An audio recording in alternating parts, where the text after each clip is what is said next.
Welcome to the 38th Annual Emerging Issues Forum, Weathering Financial Storms, a Resilient Future for North Carolina Families. Please welcome to the stage the Chancellor of North Carolina State University, Randy Woodson.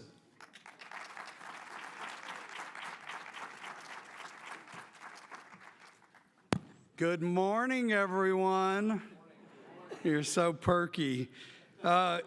It's my pleasure to welcome you to this year's forum for the Institute for Emerging Issues. This forum and this institute is a real big part of North Carolina State University's effort to be engaged all across the state and to do meaningful work that really impacts people where they work and where they live.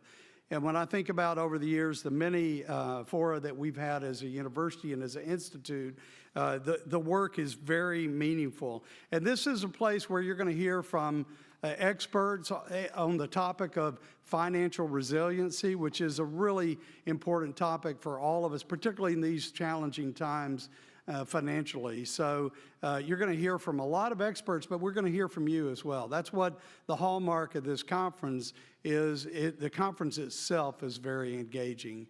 And so you've got to get ready because we expect a lot out of you today. And NC State, if you drive around our campus, you see all these flags that are hanging that say think and do. And I have to acknowledge that the tagline for the university, which is really embodies what we stand for as a land-grant institution across North Carolina, really came out of this Institute for Emerging Issues.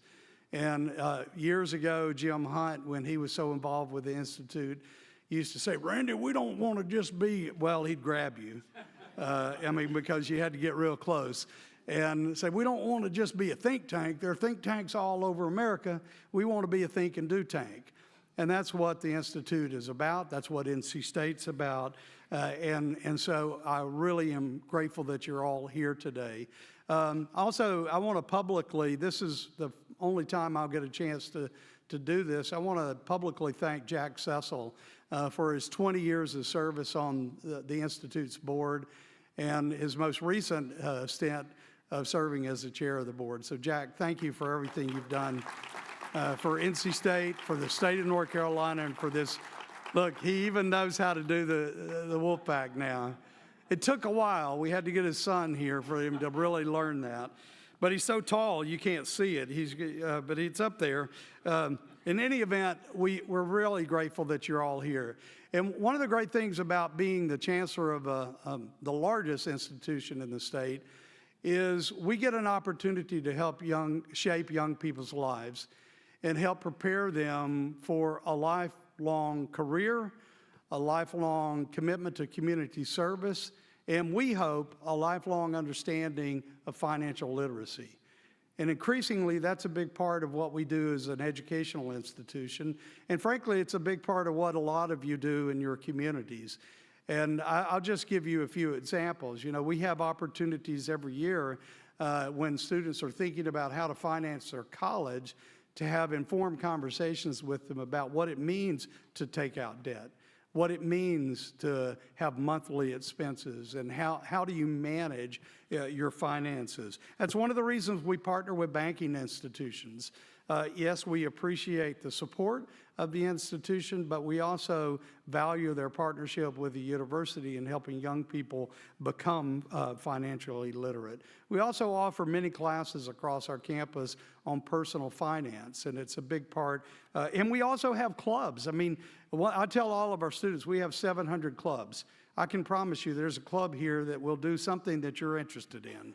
But many of them, a number of them actually are focused on finance, financial literacy, investing, managing wealth, managing the creation of wealth, all the things that we hope happens across people's lifetime. And those programs across our campus impact many of our students.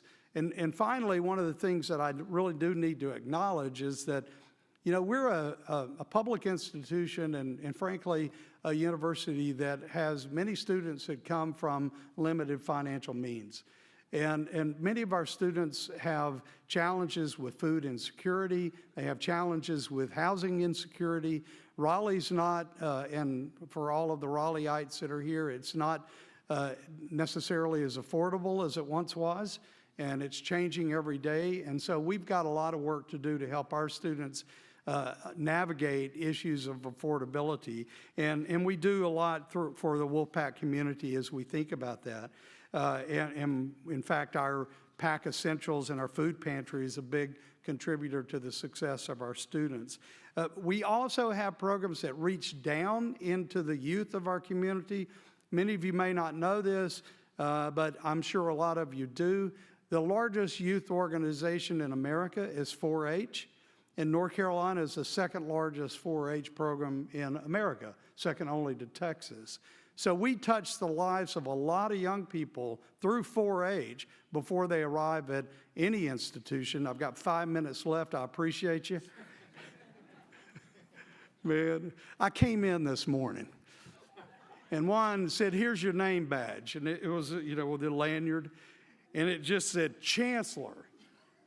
And it was like the biggest Chancellor word I've ever seen in my life. I thought, just give me a sash. If I could just walk around with a sash, I'd put it on, but I ain't wearing that name badge because my name's Randy. But, I do appreciate the title. I don't even know what I was talking about. 4-H, I got 4 minutes left.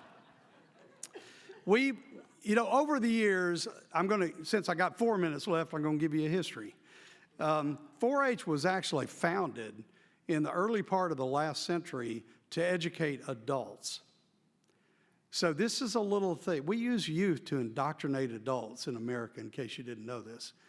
And so 4-H was founded to help mothers and fathers in rural communities develop better practices for home economics or food safety, and on the farm to implement new technologies in agriculture, because farmers were resistant to adopting new technology. So 4-H was founded to educate youth on new technologies associated with food preservation and new technologies associated with agriculture production for the purpose of indoctrinating their parents at night when they sit around the table.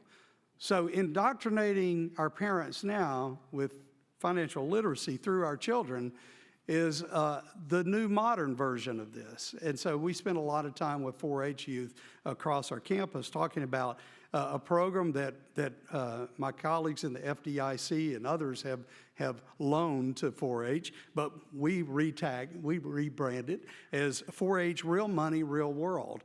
And so we're taking those hundreds of thousands of young people, giving them exposure to financial literacy well before they move into the world of finance. So I want to thank all of you for being here. I want to thank all of you for representing your communities, staying connected, and making sure that we're all working together to elevate the state of North Carolina, in this case through financial resiliency and financial literacy. So thank you all for being here. And I think Sarah's coming up next, but it's good to have you on our campus. Oh yeah, I got to do this. Go Pack!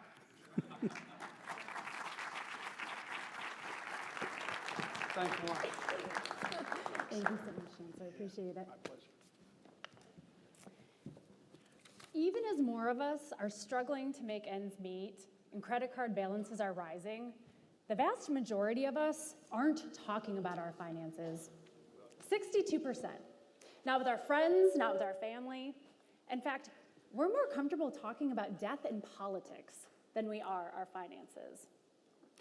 But if we talked about our finances more openly, we'd know that nearly 40% of us struggled to pay our bills at some point in the past year. And that number was higher for Black and Latino households and lower income households as well. And we'd know that the bills we struggled to pay were basic household expenses like food and utilities. And the unexpected ones, car and home repairs, medical expenses. We'd know that 1 in 5 of us wouldn't be able to cover more than 2 weeks worth of expenses if we lost our primary source of income. Another 20% of us couldn't do that for more than a month. That's the equivalent of almost 140 people in this room right now. And that's not all. Our financial worries impact our health, workforce productivity, and more. A recent study found that 60% of workers have financial stress, and 44% of them say that stress is a distraction. All of us are on a financial journey, and while there are people in this room whose journey has been relatively smooth sailing, that probably hasn't been the case for a lot of us. We've been working with an advisory committee to put together a roadmap to financial resilience. You can find a copy of that in the folders at your tables. You'll hear more about that this morning, but the headlines are that our journey will be smoother if we have the following 4 elements in place. Routinely positive cash flows, or money left over at the end of each month or most months of the year. Personal resources, savings account. Having access to quality benefits that can help stabilize our income or protect us from a major financial shock. And then the financial know-how and the ability to use it effectively. Having these elements in place is not only helpful in achieving high levels of financial resilience, they can also set us on a path towards wealth generation, something we won't get the chance to talk about today, but that is also equally important. And these elements, they resonate with me because I am someone who has benefited from these supports along my own financial journey. Like most of my peers, my college years were one of general financial instability, but I had access to financial aid and a work-study job that allowed me to have a consistent income for things like food and rent. And like most of my peers, I knew I was all financially set once I got that first grown-up job, until I totaled my car. Luckily, my financial institution allowed me to borrow against my next several paychecks at a very low fee until I could recover. And as Chancellor Woodson just mentioned, I have access to quality benefits through my employer. I feel very fortunate. Like many of you, I've had to navigate those expected and unexpected expenses along my journey, sometimes using all of the tools available to me just to make ends meet, calculating the trade-offs that come with each decision. And if I'm being completely honest with you, there have been times along my journey, I'm not sure I would have been able to cover a month or more of my expenses if I had lost that income. Now, I know talking about finances are taboo, but we can't solve an issue that no one talks about. I want to thank you all for being here today at the Emerging Issues Forum for this very important conversation. I've just shared some of my financial journey with you, and now I'd like to learn more about where you are on yours. Don't worry, we'll do this anonymously through our polling in our forum app, where you can also find today's agenda, speaker bios, sponsors, social media handles, the lunch menu, and more. If you haven't already, please download the forum app on your phone by scanning the appropriate QR code on the agenda at your tables and sign in to today's event. Once you're in the forum app, go to today's schedule, and then click on today's welcome session. Then select polls to answer this morning's question. And if you have notifications turned on, which I highly recommend, go ahead and you'll see that pop up on your screen and just go ahead and click the link. So if you're ready, please go ahead and share how true this statement is for you when it comes to paying for your bills each month. I have money left over at the end of the month. Remember, this is an anonymous poll. Is this always true for you? Often? Sometimes true? Rarely or never true?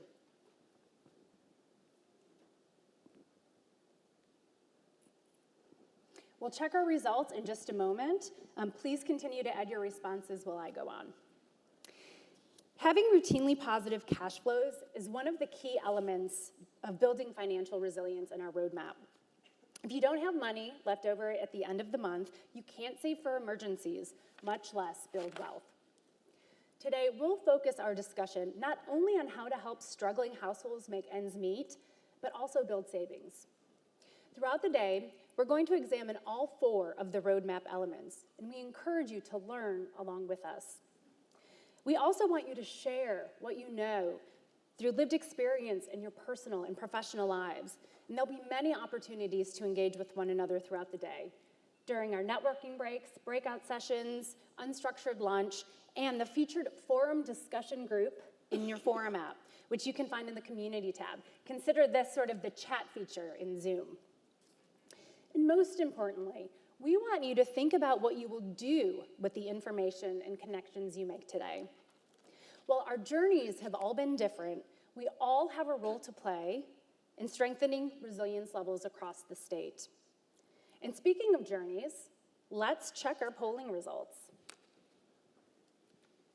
Okay, so it looks like the majority of us say that they are able to save at the end of the month, but there's quite a few of us, half, that say this is really sometimes, rarely, or never true.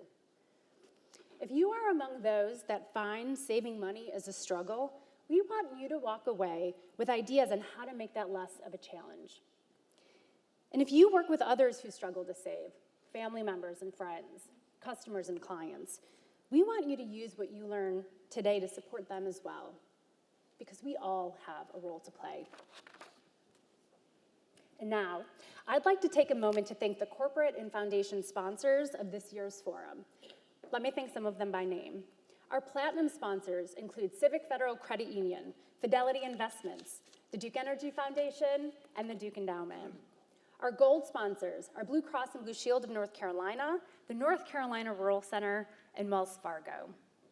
I also want to thank our bronze sponsors, as well as those that provided registration scholarship support for many people in this room who would otherwise be unable to add their voice to this conversation. Thank you so much. We are so grateful for your support.